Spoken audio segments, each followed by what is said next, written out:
Okay, ready? Chronicles of Narnia. This is the Voyage of the DawnTreader. Now they're in chapter 8, 2 Narrow Escapes. Okay. Chapter 8, 2 Narrow Escapes. Everyone was cheerful as the DawnTreader sailed from Dragon Island. They had fair winds as soon as they were out of the bay and came early the next morning to the unknown land which some of them had seen when flying over the mountains while Eustace was still a dragon. It was a low green island inhabited by nothing but rabbits and a few goats, but from the ruins of stone huts and from blackened places where fires had been, they judged that it had been peopled not long before. There were also some bones and broken weapons. "Pirates' work," said Caspian. "Or the dragons," said Edmund. The only other thing they found there was a little skin boat or coracle on the sands. It was made of hide stretched over a wicker framework. It was a tiny boat, barely 4 feet long, and the paddle, which still lay in it, was in its proportion. They thought that either it had been made for a child, or else the people of this country had been dwarfs. Reepicheep decided to keep it, for it was just the right size for him, so it was taken on board. They called that land Burnt Island, and sailed away before the noon. For some 5 days they ran before a south-southeast wind, out of sight of all lands and seeing neither fish nor gull. Then they had a day when it rained hard till the afternoon. Eustace lost 2 games of chess to Reepicheep and began to get like his old disagreeable self. And Edmund said he wished they could have gone to America with Susan. Then Lucy looked out the stern windows and said, "Hello, I do believe it's stopping. And what's that?" They all tumbled up to the poop at this and found that the rain had stopped, and that Drinian, who was on watch, was also staring hard at something astern, or rather several things. They looked a little like smooth, rounded rocks, the whole line of them, with intervals about 40 feet in between. Whoop, whoop. "But they can't be rocks," Trinian was saying, "because they weren't there 5 minutes ago." "And one's just disappeared," said Lucy. "Yes, and another one's coming up," said Edmund. "And nearer," said Eustace. "Hang it," said Caspian, "the whole thing is moving this way." "And moving a good deal quicker than we can sail, sire," said Drinian. "It'll be up with us in a minute." They all held their breath, for it is not at all nice to be pursued by an unknown something, either on land or at sea. But what it turned out to be was far worse than anyone had ever suspected. Suddenly, only about the length of a cricket pitch from their port side, an appalling head reared itself up out of the sea. It was all greens and vermilions with purple blotches, except where shellfish hung to it. Let's see now. And shaped rather like a horse's, though without ears. It had enormous eyes made for staring through the dark depths of the ocean, and a gaping mouth filled with double rows of sharp fish-like teeth.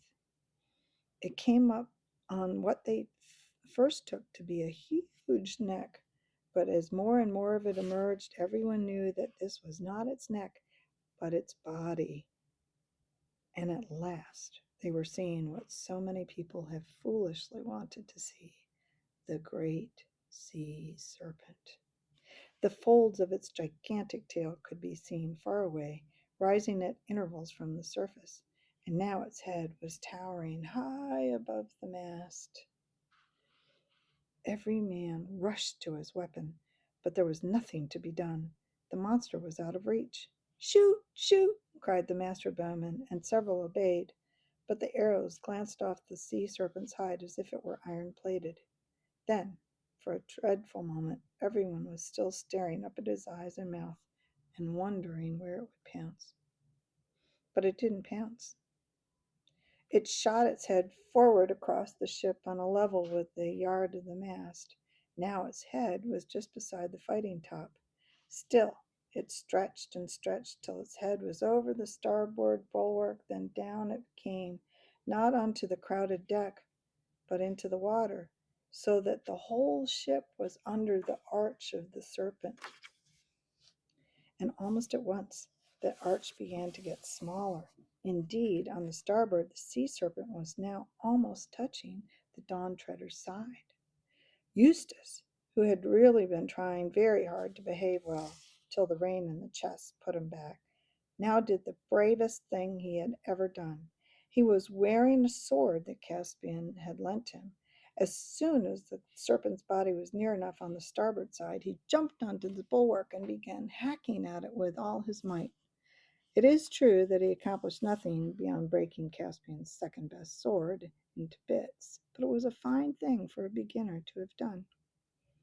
Others would have joined him at that moment, if at that moment Reepicheep had not called out, "Don't fight, push!" It was so unusual for the mouse to advise anyone not to fight that even in that terrible moment every eye turned to him. And when he jumped up onto the bulwark, forward of the snake, and set his little furry back against its huge, scaly, slimy back, and began pushing as hard as he could, quite a number of the people saw what he meant and rushed to both sides of the ship to do the same. And when, a moment later, the sea serpent's head appeared again, this time on the port side, and this time with its back to them, everyone understood. The brute had made a loop and was of itself around the DawnTreader and was beginning to draw the loop tight.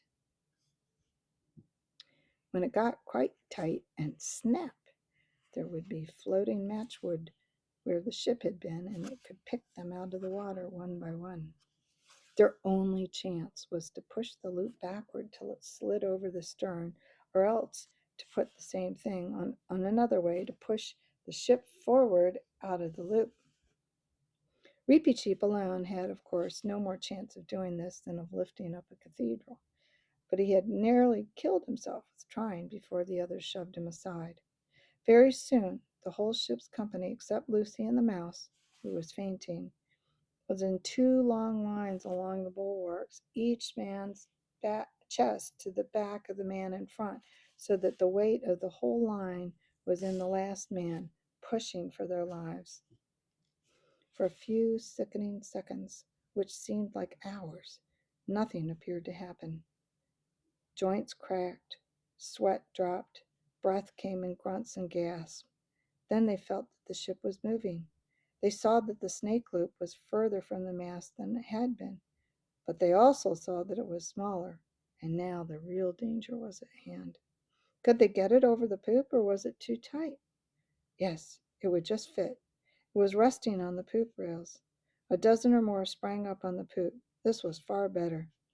The sea serpent's body was so low now that they could make a line across the poop and push side by side. Hope rose high till everyone remembered the high carved stern, the dragon tail of the DawnTreader. It would be quite impossible to get the brute over that. "An axe!" cried Caspian hoarsely, "and still shove!" Lucy, who knew where everything was, had heard him when she was standing on the main deck, staring up at the poop. In a few seconds she had been below, got the axe, and was rushing up the ladder to the poop. But just as she reached the top, there came a great crashing noise, like a tree coming down, and the ship rocked and darted forward. For at that very moment, whether because the sea serpent was being pushed so hard, or because it foolishly decided to draw the noose tight, the whole of the carved stern broke off, and the ship was free. The others were too exhausted to see what Lucy saw. There, a few yards behind them, the loop of the sea serpent's body got rapidly smaller and disappeared into a splash. Lucy always said, but of course she was very excited in the moment, and it may have been only imagination, that she saw a look of idiotic satisfaction on the creature's face. What is certain is that it was a very stupid animal, For instead of pursuing the ship, it turned its head around and began nosing all along its own body as if it expected to find the wreckage of the DawnTreader there. But the DawnTreader was already well away, running before a fresh breeze, and the men lay and sat panting and groaning all about the deck, till presently they were able to talk about it, and then to laugh about it. And when some rum had been served out, they even raised a cheer, and everyone praised the valor of Eustace, though it hadn't done any good, and of Reepicheep. After this, they sailed for 3 days more and saw nothing but sea and sky. On the fourth day, the wind changed to the north, and the seas began to rise. By the afternoon, it had nearly become a gale, but at the same time they sighted land on their port bow. "By your leave, sire," said Drenian, "we will try to get under the lee of that country by rowing and lying harbor, maybe till this is over." Caspian agreed, but a long row against the gale did not bring them to the land before evening. By the last light of that day they steered into a natural harbor and anchored, but no one went ashore that night. In the morning they found themselves in the green bay of a rugged, lonely-looking country, which sloped up to a rocky summit. From the windy north beyond that summit, clouds came streaming rapidly. They lowered the boat and loaded her with any of the water casks that were now empty. "Which stream shall we water at, Trinian?" said Caspian as he took his seat in the stern sheets of the boat. There seemed to be two coming down into that bay. "It makes a little odd, sir," said Drenian, "but I think it's a shorter pull to the one on the starboard, the eastern one." "Here comes the rain," said Lucy. "I should think it does," said Edmund, for it was already pelting hard. "I say, let's go to the other stream. There are woods there, and we'll have some shelter." "Yes, let's," said Eustace. "No point in getting wetter than we need." But all the time Drenian was steadily steering to the starboard, like tiresome people in cars who continue at 40 miles an hour while you are explaining to them that they are on the wrong road. "They're right, Drenian," said Caspian. "Why don't you bring her head around and make for the western stream?" "As your majesty pleases," said Drenian a little shortly. He had had an anxious day with the weather yesterday, and he didn't like advice from landsmen, but he altered course, and it turned out afterwards it was a good thing he did.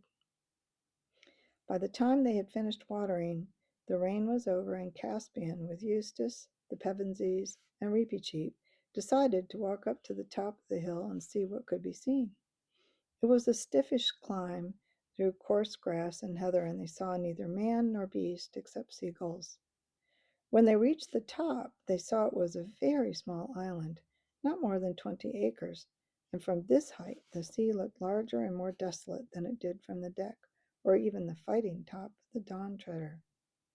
"Crazy, you know," said Eustace to Lucy in a low voice, looking at the eastern horizon. "Sailing on into that, with no idea what we may get to." But he only said it out of habit, not really nastily as he would have done at one time. It was too cold to stay long on the ridge, for the wind still blew freshly from the north. "Don't let's go back the same way," said Lucy as they turned. "Let's go along a bit and come down by the other stream, the one Drinian wanted to go to." Everyone agreed to this, and after 15 minutes they were on the source of the second river. It was a more interesting place than they expected. A deep little mountain lake, surrounded by cliffs except for a narrow channel on the seaward side out of which the water flowed. Here at last they were out of the wind, and all sat down in the heather above the cliff for a rest.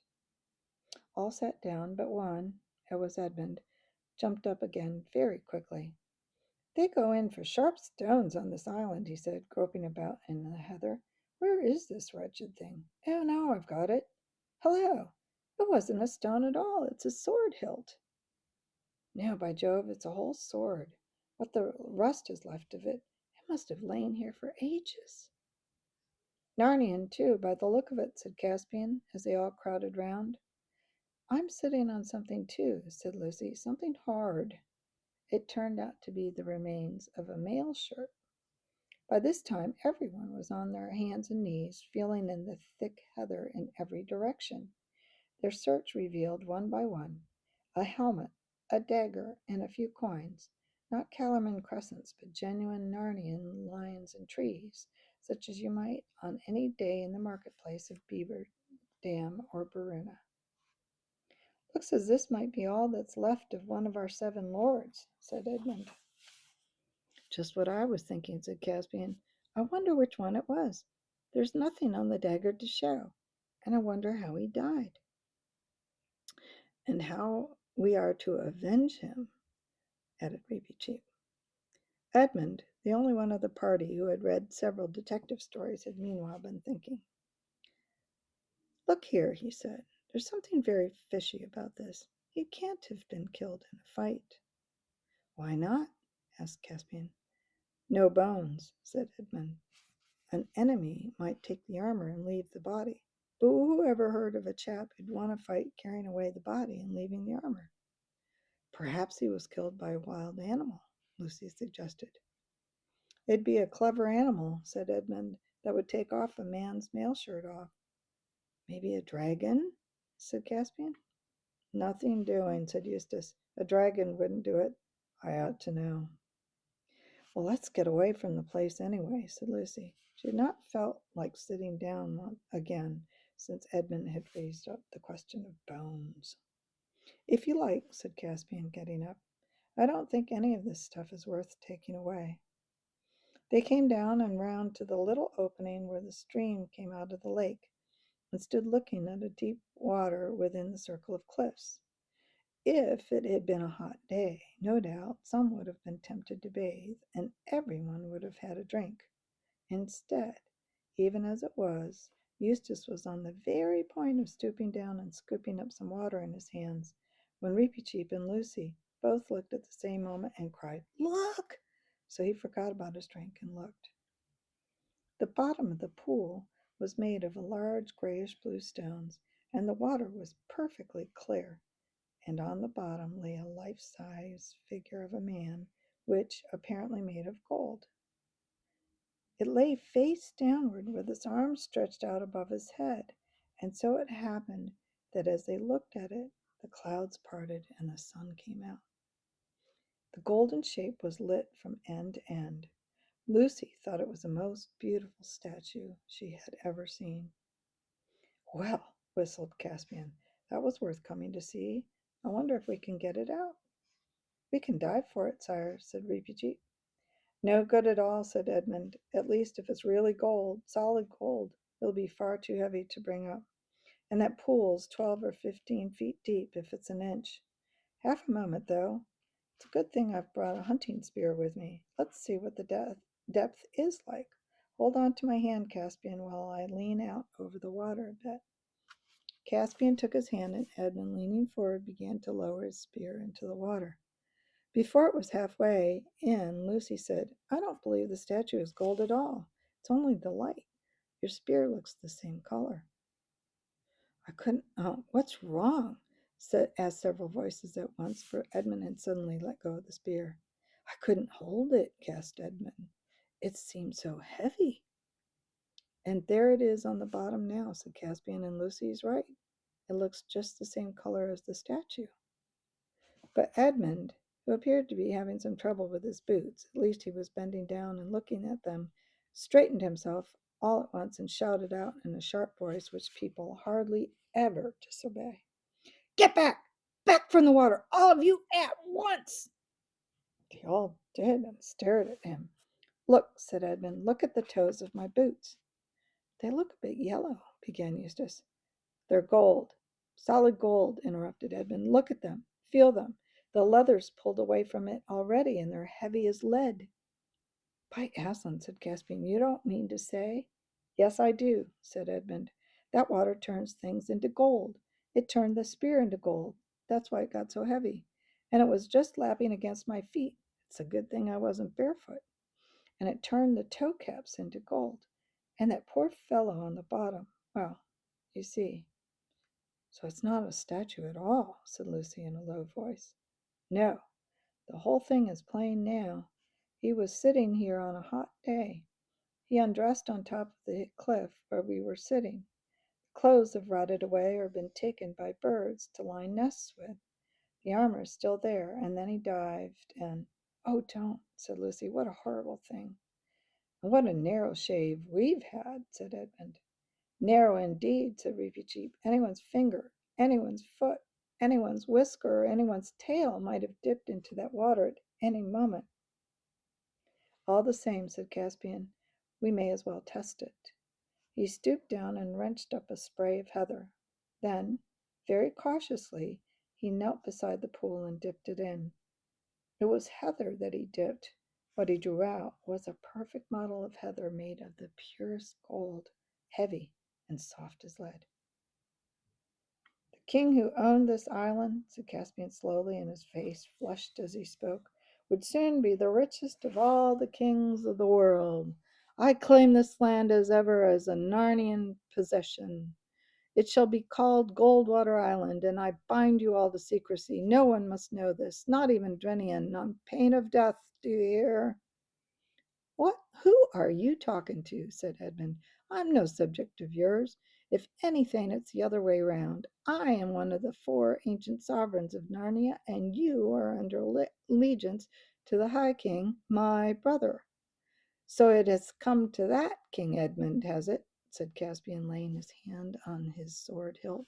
Oh, stop it, both of you, said Lucy. That's the worst of doing anything with boys. You're all such swaggering, bullying idiots. Ooh! Her voice died away into a gasp, and everyone else saw what she had seen. Across the gray hillside above them, gray, for the heather had not yet come in bloom, and without noise, and without looking at them, and shining as if he were in bright sunlight, though the sun had in fact gone in, passed in a slow pace the hugest lion that human eyes had ever seen. In describing the scene, Lucy said afterwards, it was the size of an elephant, though at another time she only said the size of a cart horse. But it was not the size that mattered. No one dared ask what it was. They knew it was Aslan, and nobody ever saw how or where he went. They looked at one another like people waking from sleep. What were we talking about? Said Caspian. Have I been making rather an ass of myself? Sire, said Reepicheep, this is a place with a curse on it. Let us get back on board at once, and if I might have the honor of naming the island, I should call it Deathwater. That strikes me as a very good name, Reep, said Caspian, though now that I come to think of it, I don't know why. But the weather seems to be settling, and I dare Drinian would like to be off. What a lot we shall have to tell him. But in fact, they had not much to tell, for the memory of that last hour had become rather confused. Their Majesties all seemed to be a bit bewitched when they came aboard, said Drinian to Rince some hours later, when the DawnTreader was once more under sail and Deathwater Island already below the high horizon. Something happened to them in that place. The only thing I could get clear was that they think they found the body of one of those lords we're looking for. You don't say so, Captain, answered Rince. Well, that's 3. Only 4 more. At this rate, we might be home soon after the new year, and a good thing, too. My backie's running a bit low. Good night, sir. So there. Next time, Chapter 9, The Island of the Voices. Until then.